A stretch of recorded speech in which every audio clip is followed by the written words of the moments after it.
போடா.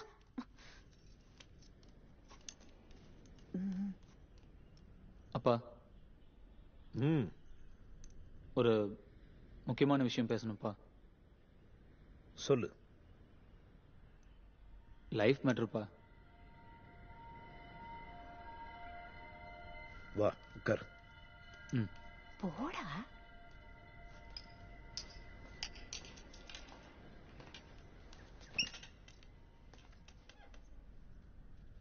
Finally college படிப்பை முடிச்சுட்டு சும்மா சுத்திட்டு இருக்கன்னு உங்க அம்மா ரொம்ப ஃபீல் பண்ணா. இப்போ அது பொறுப்பு வந்திருக்கு.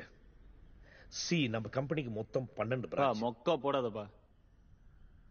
மொக்க போடுறேனா? என்னடா லாங்குவேஜ் பேசுற நீ?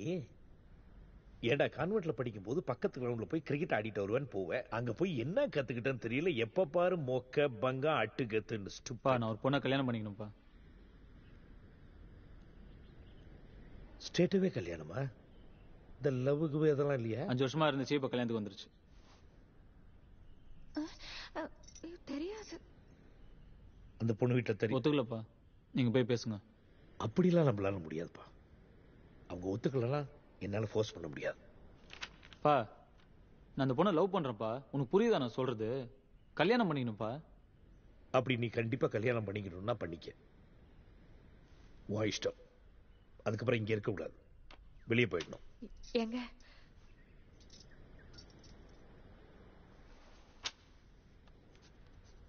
சரி போறேன். நீ சம்பாரிச்சதெல்லாம் நீயே வச்சுக்கோ.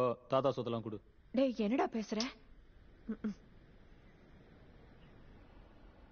என்னப்பா வெளியே போய் ஒரே பாட்டில் பெரிய ஆளாடுறதுக்கு தானே சினிமாவாப்பா? வயசு ஃபுல்லா கஷ்டப்பட்டுட்டு வயசானதுக்கு அப்புறம் நானும் ஜனனி என்ன பண்ணுவோம்? எனக்கு அவ கூட சந்தோஷமா இருக்கணும்ப்பா. லைஃப் ஃபுல்லா.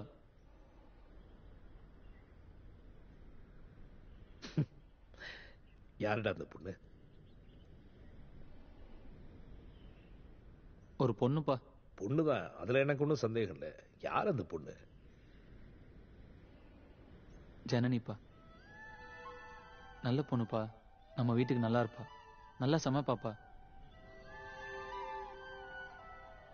பாரு, அவங்க வீட்டுல ஓகேனா எனக்கு ஓகே. நான் கல்யாணத்துக்கு வரேன்.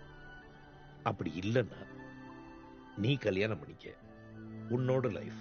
உனக்கு ஒரு பிளாட் வாங்கி கொடுத்துறேன். நீங்க அங்க தங்கிக்க. நான் கல்யாணத்துக்கு வர மாட்டேன். பரவாயில்ல, போட்டோல பாத்துக்கோ.